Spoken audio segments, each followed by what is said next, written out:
शेरा उससे बोला, विनीत का ब्लड लॉस हुआ था, बस अभी बेहोश है। शेरा की बात पर रेयांश कुछ नहीं कहता।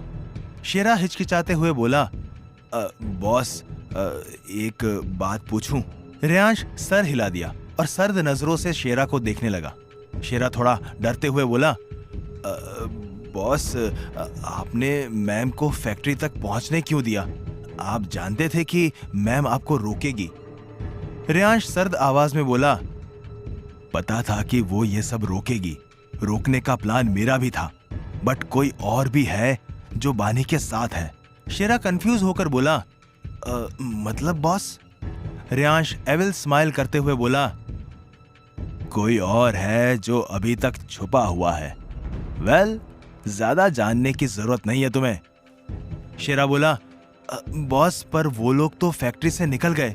रेयांश खड़े होकर वाइन का सिप लेते हुए बोला, बानी को नहीं पता उसने क्या किया है। मुझे इन सब चीजों को वापस ठीक करना होगा। इतना बोलकर रेयांश किसी गहरी सोच में डूब गया था। शेरा रेयांश को देखते हुए मन में बोला, मैम, आपको नहीं पता आपने क्या किया है। उन लोगों को मुसीबत में डाल दिया आपने। अब सब बॉस के हाथ में है। हॉस्पिटल में बानी आईसीयू के बाहर आई। उसने दोपहर से कुछ खाया नहीं था और अब ब्लड डोनेट करने की वजह से उसे चक्कर आ रहे थे। कबीर बानी को देखते हुए उससे बोला, बानी, तुम घर जाओ, तुम्हें आराम की जरूरत है। बानी बुझी आवाज में बोली, पर विनीत को होश। तभी विहान बीच में बोला, बानी तुम जाओ, विनीत को सुबह होश आएगा, and this time you need rest. बानी गहरी सांस लेकर बोली, ओके, विनीत को होश आते ही मुझे इन्फॉर्म कर देना। इतना बोलकर बानी हॉस्पिटल से निकल गई। कबीर और विहान वहीं चेयर पर बैठ गए। बानी जैसे ही बाहर गई, उसकी नजर एक कार पर पड़ी। बानी कार को देखते हुए बोली, ये कार यहाँ? रेयांश को पता था कि मैं हॉस्पिटल में हूँ। दरअसल वो कार रेयांश ने ही भिजवाई थी। ओबेरॉयज के कार्स की नंबर प्लेट काफी अलग थी, इसीलिए बानी वो कार पहचान गई थी। बानी उस कार के पास गई, तभी ड्राइवर बानी के लिए कार का गेट खोला। बानी कार में बैठ गई। वो सीट से सर टिकाकर आंखें बंद कर ली। उसे बहुत थकावट महसूस हो रही थी। करीब 1 घंटे बाद बानी ओबेरॉय पैलेस पहुंची। रात के 12 बज चुके थे, इसीलिए पूरे पैलेस में शांति थी। बानी ने रूम में जाकर देखा कि लाइट्स ऑफ थी। बानी लाइट्स ऑन करके बिना किसी तरफ ध्यान दिए अपने जैकेट निकाल अपने बाल खोल दिए। तभी पीछे से रेयांश की आवाज आई, वेलकम वाइफी। बानी ने झटके से पीछे मुड़कर देखा। रेयांश सोफे पर बैठा उसे ही देख रहा था। बानी उससे बोली, तुम? रेयांश खड़े होकर बानी के पास आते हुए बोला, हमारे बेडरूम में तुम्हारे और मेरे अलावा कोई नहीं आ सकता वाइफी। इतना बोलकर रेयांश बानी का हाथ पकड़कर उसे बेड पर बैठाया। रेयांश फर्स्ट एड बॉक्स लाया और ऑइंटमेंट निकालकर बानी के आर्म्स पर लगाने लगा, जहां रेयांश के पकड़ने की वजह से निशान पड़ गए थे। बानी हैरानी से रेयांश को देख रही थी। वो बोली, दर्द देकर मरहम लगाना तुम्हारी आदत है क्या? रेयांश बानी की आंखों में देखते हुए सर्द आवाज में बोला, रेयांश ओबेरॉय की ये साइड सिर्फ तुम्हारे लिए है वाइफी, क्योंकि तुम्हें दर्द देकर मरहम लगाने का हक सिर्फ मेरा है। दोनों ही एक दूसरे की आंखों में देख रहे थे। थोड़ी देर बाद रेयांश खड़ा हुआ और रूम से बाहर चला गया। बानी एक गहरी सांस लेकर अपने कपड़े चेंज करने गई। थोड़ी देर बाद बानी बाहर आई। उसने स्लीवलेस नाइट गाउन पहन रखा था। बानी ने देखा कि कॉफी टेबल पर खाने की प्लेट रखी थी और रेयांश काउच पर बैठा फोन यूज कर रहा था। बानी जाकर काउच पर बैठ गई। बानी खाने की तरफ इशारा करते हुए बोली, ये किसके लिए? रेयांश अपने फोन में देखते हुए बोला, तुम्हारे लिए वाइफी, तुमने ब्लड डोनेट किया है, यू नीड एनर्जी। बानी हंसकर उससे बोली, like your care. Reyansh phone से अपनी नजरें हटाकर बानी के कान में बोला, maybe I care for you. फिर थोड़ा रुककर बोला, वाइफी। इतना बोलकर रेयांश बानी के ईयर बॉल पर किस कर लिया। बानी की बॉडी में गूज बम्स आने लगे। तभी रेयांश उससे दूर हो गया तो बानी ने राहत की सांस ली। रेयांश वापस फोन में देखते हुए बोला, नाउ ईट। बानी बिना कुछ बोले चुपचाप खाने लगी। भूख तो उसे पहले से ही लगी थी। थोड़ी देर में बानी ने खाना खत्म कर लिया। बानी उठने वाली थी कि तभी रेयांश बोला, दूध बाकी है वाइफी। बानी चिढ़कर बोली, मुझे नहीं पीना। रेयांश बानी को देखकर हल्का सा मुस्कुराते हुए बोला, वाइफी, तुम चाहती हो कि मैं अपना तरीका यूज करूं? रियांश की बात सुनकर बानी ने जल्दी से दूध पी लिया। पता नहीं रियांश कौन सा तरीका यूज करे। दूध पीकर बानी बेड पर जाकर लेट गई थी और लेटते ही उसे नींद आ गई थी। रियांश बानी को देखते हुए बोला, कल सरप्राइज तुम्हारा वेट कर रहा है वाइफी। ये बोलते हुए रियांश के फेस पर एक एविल स्माइल थी। अगली सुबह बानी उठी थी और वो पूरे रूम में एक नजर देख रही थी। रियांश कहीं नहीं था। बानी बेड से उठकर डायरेक्ट वॉशरूम गई। थोड़ी देर बाद बानी बाथरोब पहनकर क्लोजेट रूम में आ गई और चेंज करके बाहर आई। बानी ड्रेसिंग टेबल के सामने खड़े होकर रेडी हो रही थी। बानी ने एक ब्लू डेनिम और व्हाइट टॉप पहन रखा था। बानी स्नीकर्स पहनकर अपना फोन लेकर रूम से निकल गई। वो नीचे गई। नीचे हॉल में उसे विहान दिख गया, पर साथ में मानसी और टिया भी थी। बानी अपने फोन में मैसेज टाइप कर रही थी और फिर उसने विहान को देखा। विहान का फोन बिप हुआ। उसने फोन चेक किया तो बानी का मैसेज था। विहान ने मैसेज देखा। बानी ने मैसेज में कहा, तुम कब आए? विहान ने रिप्लाई दिया, रात को ही। कबीर ने बोला था अगर पूरी रात बाहर रहता तो रियांश को शक हो जाता। बानी मैसेज में बोली, ओके। विनीत को होश आया? विहान ने मैसेज में बोला, हाँ आ गया, मैं बस हॉस्पिटल के लिए ही निकल रहा था। बानी बाहर जाते हुए टाइप करते हुए मैसेज में बोली, ओके मैं हॉस्पिटल जा रही हूँ, तुम आ जाना। मैसेज सेंड करके बानी कार में बैठकर हॉस्पिटल के लिए निकल गई। विहान मैसेज पढ़कर टिया और मानसी को बाय बोलकर निकल गया था।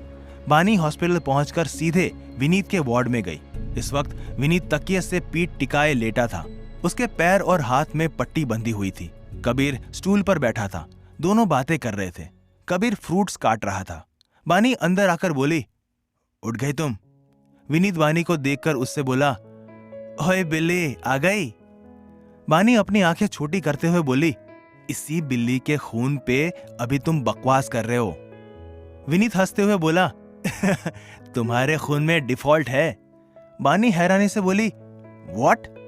विनीत बोला, हाँ और क्या, जब से मेरी बॉडी में तुम्हारा ब्लड गया है तब से मैं सीरियस होने लगा हूं।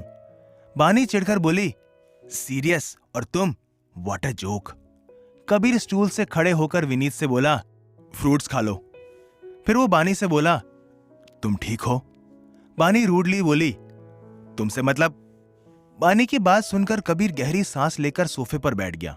बानी विनीत के पास जाकर बैठी। बानी बोली, अब कैसे हो तुम? विनीत मजाक में बोला, चिल, इन खरोचों से मेरा कुछ नहीं होने वाला। तभी विहान अंदर आते हुए बोला, तभी जब गोली छूकर निकली थी तो तू गिर गया था। विनीत चिढ़ते हुए बोला, तू तो चुप रहे, ऐसे अचानक अटैक होगा तो शॉक तो लगेगा ही ना। विहान हंसते हुए बोला, कुछ ज्यादा ही शॉक लग गया था। विनीत बोला, तू? तभी बानी थोड़ा चिढ़कर बोली, हो गया तुम दोनों का। फिर विनीत से बोली, तुम फ्रूट्स खाओ। विनीत फ्रूट्स खा रहा था। बानी और विहान विनीत से बातें कर रहे थे। कबीर सोफे पर बैठा अपने फोन में कुछ कर रहा था। तभी बानी का फोन बजा। उसने अपना कॉल उठाया। दूसरी तरफ से कुछ कहा गया, जिसे सुनकर बानी की स्माइल गायब हो गई। उसके माथे पर लकीरें आ गई थी। बानी परेशान होकर बोली, आई एम कमिंग। इतना बोलकर बानी ने कॉल कट कर दिया। फिर उसकी नजर तीनों पर गई जो उसे ही देख रहे थे।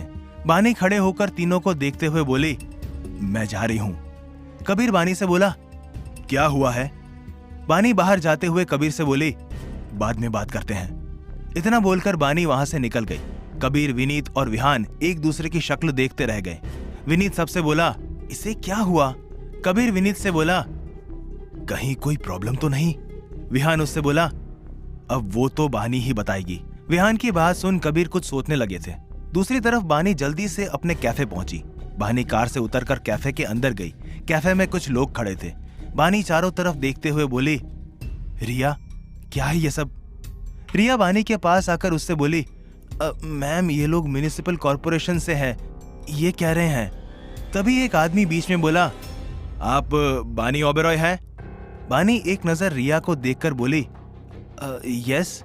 वो आदमी बानी को देखते हुए बोला, मिसेस ओबेरॉय, आपका ये कैफे अवैध जमीन पर बना है। बानी हैरानी से बोली, व्हाट? वो आदमी बानी को एक पेपर देकर बोला, हाँ, अब ये जमीन गवर्नमेंट की तरफ से पॉइंट आउट की गई है। आपको जल्द ही ये कैफे खाली करना होगा, वो भी आज शाम तक। ये सुनकर बानी बिल्कुल शॉक्ड हो गई थी। बानी ने वो पेपर पढ़ा और पढ़ने के साथ ही उसकी आंखों में नमी आ गई थी। बानी रूंधे गले से बोली, आज शाम तक बहुत जल्दी है, पर इतनी जल्दी सब कैसे होगा? वो आदमी बोला, सॉरी मिसेस ओबेरॉय, पर आपको शाम तक ही खाली करना होगा, वरना हमें दूसरा तरीका अपनाना होगा। इतना बोलकर वो लोग वहां से चले गए। बानी वहीं चेयर पर बैठकर अपने सर पर हाथ रख लिया। ये कैफे उसका ड्रीम था, जो बहुत मुश्किलों के बाद पूरा हुआ था, और आज कोई आकर उसे अपना ड्रीम तोड़ने के लिए कह गया था। बानी की आंखों में आंसू आ गए थे। उसे समझ नहीं आ रहा था कि वो क्या करे। रिया बानी से बोली, मैम, अब हम क्या करेंगे? रिया की बात पर बानी कुछ नहीं बोलती, क्योंकि जवाब तो उसे भी नहीं पता था। तभी बानी का फोन बजा। बानी ने देखा कि कबीर का कॉल था। बानी ने कॉल आंसर किया। कबीर परेशानी भरी आवाज में बोला, क्या हुआ बानी, सब ठीक तो है ना? बानी से और कंट्रोल नहीं होता। उसकी आंखों में आंसू आ गए थे। कबीर को बानी के रोने की आवाज सुनाई दी। कबीर पैनिक करते हुए बोला, क्या हुआ बानी, तुम रो क्यों रही हो? बानी रोते हुए बोली, वो मेरा कैफे। कबीर उससे बोला, कैफे? क्या हुआ कैफे में? बानी खुद को कंट्रोल करते हुए बोली, म्युनिसिपल कॉर्पोरेशन वाले आए थे। उन्होंने कहा कि कैफे अवैध जमीन पर बना है, इसीलिए आज शाम तक कैफे खाली करना होगा। कबीर हैरानी से बोला, क्या? बानी रिलैक्स, मैं इस बारे में पता करता हूं। इतना बोलकर कबीर ने कॉल कट कर दिया। बानी अपना फोन टेबल पर रखकर वहीं बैठी थी। ऐसे अचानक इतनी बड़ी प्रॉब्लम आने से उसका दिमाग ब्लैंक हो गया था। उसे कुछ समझ नहीं आ रहा था। वहीं रिया ने आज कैफे क्लोज का बोर्ड लगा दिया था। करीब 1 घंटे बाद कबीर का फिर से कॉल आया, तो बानी ने जल्दी से कॉल आंसर किया। कबीर निराशा भरी आवाज में बोला, सॉरी बानी, पर वो जमीन सच में अवैध है, तुम्हें वो खाली करना पड़ेगा, हम कुछ नहीं कर सकते। ये सुनते ही बानी की रही सही उम्मीदें भी टूट गई। बानी बड़ी मुश्किल से बोली, ओके। इतना बोलकर कॉल कट कर दिया और उठकर सीधे अपने कैबिन में जाकर बैठ गई। उसके दिमाग में कुछ नहीं आ रहा था। ऐसे ही दिन निकल गया। शाम के 5 बजने वाले थे। बानी खिड़की के बाहर देख रही थी, तभी रिया उसके कैबिन में आई। रिया बानी से बोली, मैम। बानी मुड़कर रिया को देखकर बोली, बोलो। रिया जल्दी से बोली, मैम, रियांश सर हमारी हेल्प कर सकते हैं। यह सुनकर बानी रिया को देख रही थी। रिया उससे बोली, मैम, वो आपके हस्बैंड है, और सबसे बड़ी बात, ये सब उनके कंट्रोल में है, तो वो हमारी हेल्प कर सकते हैं। हो सके तो आप एक बार बात कर लीजिए, क्योंकि वो लोग आने ही वाले होंगे। इतना बोलकर रिया चली गई। बानी ने अपना फोन उठाया और कुछ देर सोचकर रियांश को कॉल कर दिया। फिर वो धीरे से बोली, हेलो। क्या रियांश करेगा बानी की हेल्प? कैसे हुई बानी के कैफे की जमीन अवैध?